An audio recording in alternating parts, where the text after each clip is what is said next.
Hello, welcome back. This is episode 6 of me organising my comic issue collection and presenting my covers to you and telling any info I have about any series that I like that I think you guys should read. Let's start off with the first book of Swamp Thing Green Hell. I really liked this first book. It was a really cool story and I really want to see more of it. It's really graphic, really interesting. But I never got the second issue, so I really hate missing issues of series that I really enjoy. But even from the first issue, I'm really liking it, which is good, which is a good thing that I'm really liking it. Yeah, I just want the second issue at least. Up next is another wide format Jocks Batman 1 Dark Knight. I got the Forbidden Planet variant for issue 1. I didn't get it signed. I was thinking about getting it signed. I was sort of aware that I was probably going to bend it. To be fair, it's not that bent. 1 Dark Knight, I've read the second issue now. Really like that too. I think there's only 3, maybe 4 issues, which is a bit of a shame, but fair enough. He's doing both the art and the story. He's doing everything basically for this. Jock, love him. He's doing good stuff. So yeah, I've got the second issue here. This is his variant. His cover again. I don't know if EMP, the main bad guy basically in this, has been in DC before. Probably has. Yep, he's cool, interesting character, interesting story. I like the idea of it's called 1 Dark Knight because all the electricity in Gotham goes out for the night, and Batman's got this mission, and everybody's against him obviously. But yeah, it's cool. It's a good series, and it's written well, and I think the art's really good, obviously because it's Jock. But yeah, 1 Dark Knight. It's good. I wanna finish it. Moving on, I have the second of 3 issue of Robin and Batman by Jeff Lemire. I think this actually looks like the regular cover by Dustin Nguyen, I think. And then here's the third issue as well. It's a really cool cover. Batman does not die, but it sort of shows that this is Robin's chance to show off his thing. Robin and Batman, a nice series by Jeff Lemire. I liked it. 3 parts. It's short, so you might as well give it a go. Here's another 3-parter that I have here. The final issue of Batman the Imposter. I really like this cover. I'm pretty sure it's Lee Bermejo again. That's a really cool looking cover. And yeah, that's where the Imposter ends. It was good. Here we go, another one of Vengeance of Vampirella cover. This one's nothing. Yeah, this issue didn't really have any good covers really. This is the one that I liked most. Then here's the new series that I talked about. His that story. Vampirella Unholy Dracula. That's what it is. So it's a love story, I guess. I've only read 1, maybe 2 issues. And the covers are pretty cool. Okay, so this is a series. Well, I'll show you what it is. It's called More. It's published by Boom Studios. It's by Jude Elson, S. Doyle, and A.L. Kaplan. I don't really know what sort of drags me to it, but I liked the look of the covers. So you've seen the first issue. I'll show you the second issue. I don't know. This one actually wasn't one of my favourites, but I don't know. There's something about it, and the title and the sort of idea. It reminded me quite a bit of Hereditary, just because it's this female character going through struggles, going through some emotional trouble, and then going to this basically cult in this nice-looking sunny place, and then her best friend gets transformed into something. Did I say Midsummer or Hereditary? Midsummer is what I meant. Good. It's only 5 issues, so it's really cool. And yeah, there's issue 3. I think that's the first one I saw, which is like, hey, that cover looks really cool. Let's see what the others look like. And another thing that really reminds me of Midsummer. Maybe it's intentional. Maybe it's just me. But I mean, come on. That must be something about Midsummer there, right? So yeah, that's the first 4 issues of More. I've got the 5th one in there somewhere. Hopefully I'll find it shortly. A good, cool story. Quite interesting. It's got some quite heavy topics in it, but yeah, it's good. I like it. Here we go. Another one of amazing Batman Catwoman. Also by Liam Sharp. So definitely the backgrounds are quite a lot like Reptilian. I don't know what the lighting looks like. Sorry. But yeah, this especially of Joker. With his lips coming really wide there, it's not very naturalistic. I don't know. It's just not realistic. It's not what I was used to for Batman Catwoman. So when I saw that, I was very surprised. But I like Liam Sharp. His work with Reptilian was amazing. So I didn't have any major complaints, to be honest. Another one here is a bit of another exception. It's Marvel again, but it's just a one-off. So I'm still not saying I love Marvel. But one thing I do love about Marvel is Doctor Doom. If you know anything about me, I like MF Doom. He's my favourite rapper of all time. He's my second favourite artist in terms of music. His name, his persona, his everything is based off of Doctor Doom. Victor Von Doom, and so I've ordered the Books of Doom, that like the massive omnibus by Stan Lee and everybody else, but just because I want to read more about Doom and, you know, MF Doom's fascination with the character, and I do like the character. It's a pretty interesting character. This one-off is pretty cool. Another exception for Marvel. I only really like it because of MF Doom. If it weren't for him, I probably wouldn't have gone for it. But yeah, here's the third and I think the last issue I got of Knighted. It's just a weird cover. I think it was the only one that I saw. I don't think I got another one after this. So yeah, that's Knighted. This, I think, is the last issue of Gun Honey. Was it issue 4? It was a really cool black and white one. It took place on a boat, so that's why she's sailing away from a boat. Yep, it's a cool series, and that was the end of it, and I liked it.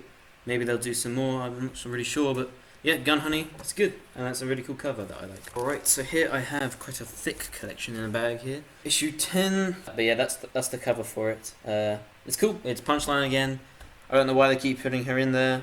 She's cool, she's a cool little character. For 11, I got 2 variants. This one, which is, I don't know, I don't really like any of the other variants until I saw this one, which did cost a bit more. It was a bit more expensive, but this one's really nice. I like this variant quite a lot. I don't know who did it, but it's good. I have the first issue of The Lion and the Eagle by Garth Ennis. It says on the back, oversized prestige format miniseries from Garth Ennis and PJ Holden. Is it World War One or World War Two? It's good. It's like a jungle trek, trying to save some people. Pretty sure it's the Second World War, because the cover of the second issue I have is the Imperial flag with a bunch of bayonets sticking up. But yeah, it's cool. It's got some really cool characters, some English fellas, you know, and just basically all the Allied forces. And I'm liking it so far. Next up, it's the first issue of Suicide Squad Ablaze. I really like this cover. This cover's really cool.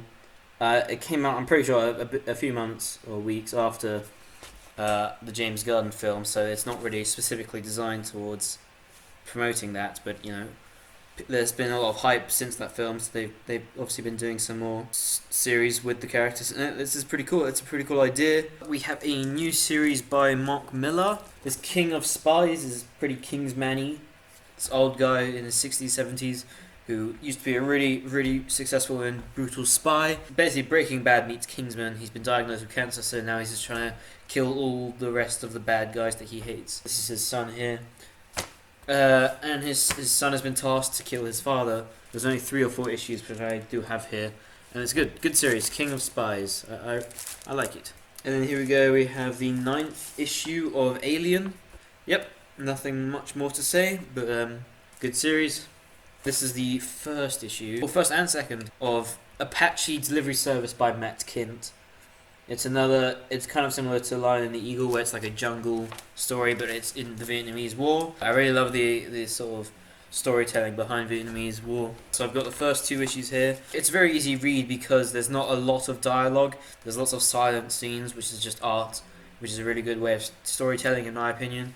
And yeah, it's good. You know, it's a heavy topic. It's the Vietnamese War, and Apache Delivery Service is this guy who's really good at dropping bombs, and then he gets stuck in the jungle, finds some random guy, and they go searching for treasure, something like that. But it's a good odd story. I don't think there's many more issues that I need to collect. But yeah, Apache Delivery Service, pretty good. Okay, so I've got the first issue of the Cowboy Bebop comic series. This cover was by Art Germ, Stanley Lau. Obviously, it's inspired by the original manga, but it's based off of the TV series that Netflix did.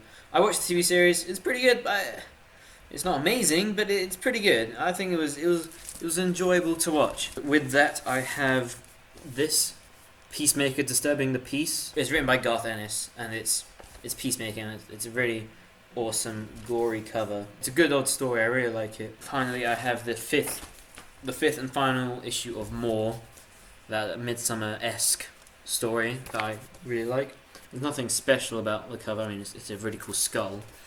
But yeah, that's the 5th issue of that. I've got some more Dynamite Entertainment comics. I picked up a new series called Nyx, NYX, which I believe is like the nemesis of Vampirella, I think. She's like some sort of daughter of the devil, the mad god of chaos. But yeah, it's a pretty cool series. I'm enjoying it so far. The covers are pretty good. This third cover has her with Vampirella. Yeah, I'm liking this series. No complaints about it. It's good. Next up is issue 4 of Dark Knights of Steel. This variant cover for issue 4 is really nice.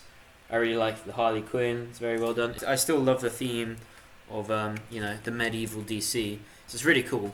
So I'm still enjoying it, and yep, so the only issue is that I don't have the third issue. This is Catwoman 39. Halfway through this issue, I feel like there was too much dialogue and not enough happening. Maybe I'm just a really bad reader, but I mean, there's too much there, and it's not. I don't know. It's not for me. I like the cover. I like what Jenny Frison does. Here we go. Another Batman 120. Have I got 119? Hopefully 119's in there somewhere, but it's clearly out of order. There's this other series for Batman called Batman the Knight. I really like the idea of it's Batman, but it's Bruce Wayne rather, sort of. It's when he leaves Gotham before he comes back and becomes Batman. It's him as like early 20s, late teens, and it's just him sort of discovering that he wants to fight crime, be a vigilante, and become Batman eventually. This first issue is a variant cover by Greg Capullo. Had to get it. I love a bit of Greg Capullo. And then this other comic I got purely because I like the look of the cover. It's the third issue of Robins. I don't know anything about the series, nor do I really care about it, but I think the cover's really cool. So that's Batman the Knight issue 1 and Robins 3 because it's a cool cover. So I've got most of the issues of Jennifer Blood, really good series that I'm really enjoying.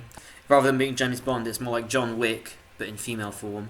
It's actually much better written than I thought it would be. I really like the idea of it, and I really like the character of Jennifer Blood. She's not in it so much because she's always quite distant. There's some really good issues in this series. Really enjoying it. Some of the art is rather the covers are really nice. I like the characters. I like the stories. The issues are nice. This is by Lee Ricks. I don't know how to pronounce the name. I got the first issue of Hell Sonja because I thought the cover looked cool, and I know that Red Sonja is a thing. It's a fine first issue. It's like a bunch of different types of Sonja in Hell. The rest of the covers I've seen, they look cool, but I haven't really wanted to invest in getting them because I don't know, I just wasn't going to read it. Here's issue 5 of Vampireverse. It's a black and white variant.